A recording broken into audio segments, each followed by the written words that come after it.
방송은 김정은의 이제 호화 사치생활을 갖다 네. 듣고 온 겁니다. 그러니까 김정은이 최근 뭐 흰색 요트, 고급 양주, 화로운 스키장 실장비를 구입했다는 건데요. 네. CNN 방송은 이렇게 이제 추상적으로 이야기했지만 영국의 데일리메일이 보도한 걸 보면 정말 기가 차긴 합니다. 네. 그러니까 거기 보면 김정은이가 돈을 썼는데 데일리메일이 어떤 근거로 취재를 했겠지만 기쁨조 소고값만 39억이다. 네. 그다음에 뭐 치즈값만 1억이고 향수 화장품이 1억 뭐 8천만 원. 근데 네. 앞건은 이겁니다. 러시아 말이 2억이라고 돼 있는데 김정은이가 그렇게 화사치하지만 말만은 네. 정유라의 말, 그러니까 정유라 탔다는 그 말 블라디미르가 한 20억 한다는 거 아닙니까? 근데 네. 김정은조차도 러시아 말은 2억밖에 안 합니다. 어쨌든 이런 것들을 보면 아직도 김정은은 돈줄이 있다. 그리고 이 돈줄은 호화사초에도 쓰지만 핵개발에 쓰는 거 아닌가. 그러니까 이제 앞으로 CNN이나 이런 언론들은 미국 정부를 향해서 김정은의 돈줄을 쬐라. 그리고 이제 네. 중국과 손잡으라 이런 것들인데요. 앞으로 김정은의 사치 생활이 오래 갈지는 모르겠습니다. 네. 그동안에 이제 이런 그 김정은, 김정일, 뭐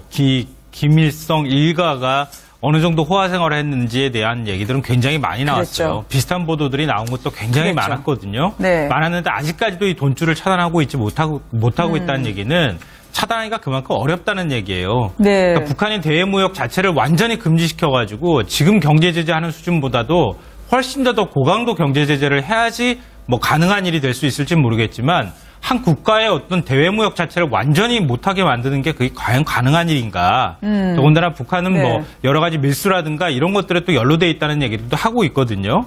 그러니까 과연 이런 보도들은 지금 보기에는 굉장히 대단한 것 같고 또 어찌 보면은 또 황당한 얘기인 것 같이 느껴지기는 하지만 실제로 현실성이 그렇게 높다고 보이지는 않아요. 네. 근데 이 사치품을 이렇게 쓰는 이유가 여러 가지가 있습니다. 본인 개인이 네. 이렇게 뭐 좋아서 예컨대 뭐 양주다 뭐 이걸 마시기 위해서 하는 것도 있지만 사실 권력을 유지하려면 크로니 계급이라고 있습니다. 그 주변에다가 뭔가를 특별한 상품을 줘야만 그 네. 사람들이 아 내가 특권을 받고 있구나 여기다 충성을 다해야 되겠구나 그런 생각을 갖게 하는 그런 용도로 사치품을 수입하는 경우가 종종 있거든요. 그래서 네. 이런 부분은 사치품을 어떻게 하면 통제하느냐는 것은 굉장히 이제 이 김정은 권력의 이 흐름을 막아내는데 굉장히 유용한 수단이 될 수도 있다고 생각을 합니다. 또 하나 우리가 좀 오류에 빠지지 말아야 할 부분은 뭐냐면요. 네. 북한은 구멍가게가 아니에요.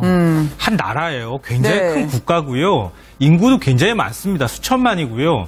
그리고 북한이 물론 이제 중국과의 교역이 가장 많은 부분을 차지하고는 있지만 북한에서 생산하는 뭐 석탄이라든가 뭐 이런 광물이라든가 이런 것들이 외국으로 많이 수출되고 있는 것도 현실이거든요. 그러니까 북한을 제재하는 방법이 과연 이런 것들을 막음으로 인해서 북한을 뭐 이른바 우리가 말하기는 뭐 호되게 정신 차리게 만들어서 북한을 변화를 유도할 수 있는 방법이 될 것인가.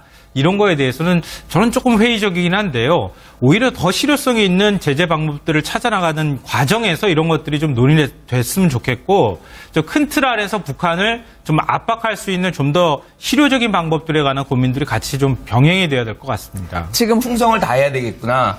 그런 생각을 갖게 하는 그런 용도로 사치품을 수입하는 경우가 종종 있거든요. 그래서 네. 이런 부분은 사치품을 어떻게 하면 통제하느냐는 것은 굉장히 이제 이 김정은 권력의 이 흐름을 막아내는데 굉장히 유용한 수단이 될 수도 있다고 생각을 합니다. 또 하나 우리가 좀 오류에 빠지지 말아야 할 부분은 뭐냐면요. 네. 북한은 구멍가게가 아니에요. 한 나라예요. 굉장히 네. 큰 국가고요. 인구도 굉장히 많습니다. 수천만이고요. 그리고 북한이 물론 이제 중국과의 교역이 가장 김일성 일가가 어느 정도 호화 생활을 했는지에 대한 얘기들은 굉장히 많이 나왔어요. 그랬죠. 비슷한 보도들이 나온 것도 굉장히 그랬죠. 많았거든요. 네. 많았는데 아직까지도 이 돈줄을 차단하고 있지 못하고 있다는 얘기는 차단하기가 그만큼 어렵다는 얘기예요. 네. 그러니까 북한이 대외무역 자체를 완전히 금지시켜가지고 지금 경제 제재하는 수준보다도 훨씬 더 고강도 경제 제재를 해야지 뭐 가능한 일이 될 수 있을지 모르겠지만 한 국가의 어떤 대외무역 자체를 완전히 못하게 만드는 게 그게 과연 가능한 일인가. 더군다나 북한은 네. 뭐 여러 가지 밀수라 김정은의 이제 호화 사치생활을 갖다 네. 듣고 온 겁니다. 그러니까 김정은이 최근 뭐 흰색 요트, 고급 양주, 화로운 스키장 실장비를 구입했다는 건데요. 네. CNN 방송은 이렇게 이제 추상적으로 이야기했지만 영국의 데일리메일이 보도한 걸 보면 정말 기가 차긴 합니다. 네. 그러니까 거기 보면 김정은이가 돈을 썼는데 데일리메일이 어떤 근거로 취재를 했겠지만 기쁨조 소고값만 39억이다. 네. 그다음에 뭐 치즈값만 1억이고 향수 화장품이 1억 뭐 8천만 원. 근데 네. 앞건은 이겁니다. 러시아 말이 2억이라고 돼 있는데 김정라든가 이런 것들에 또 연루돼 있다는 얘기도 하고 있거든요. 그러니까 과연 이런 보도들은 지금 보기에는 굉장히 대단한 것 같고 또 어찌 보면은 또 황당한 얘기인 것 같이 느껴지기는 하지만 실제로 현실성이 그렇게 높다고 보이지는 않아요. 네. 근데 이 사치품을 이렇게 쓰는 이유가 여러 가지가 있습니다. 본인 개인이 네. 이렇게 뭐 좋아서 예컨대 뭐 양주다 뭐 이걸 마시기 위해서 하는 것도 있지만 사실 권력을 유지하려면 크로니 계급이라고 있습니다. 그 주변에다가 뭔가를 특별한 상품을 줘야만 그 네. 사람들이 아 내가 특권을 받고 있구나 여기다 우리가 이렇게 화사치하지만 말만은 네. 정유라의 말, 그러니까 정유라가 탔다는 그 말 블라디미르가 한 20억 한다는 거 아닙니까? 네. 근데 김정은조차도 러시아 말은 2억밖에 안 합니다. 어쨌든 이런 것들을 보면 아직도 김정은은 돈줄이 있다. 그리고 이 돈줄은 화사초에도 쓰지만 핵개발에 쓰는 거 아닌가. 그러니까 이제 앞으로 CNN이나 이런 언론들은 미국 정부를 향해서 김정은의 돈줄을 쬐라. 그리고 이제 네. 중국과 손잡으라 이런 것들인데요. 앞으로 김정은의 사치 생활이 오래 갈지는 모르겠습니다. 네. 그동안에 이제 이런 그 김정은, 김정일, 뭐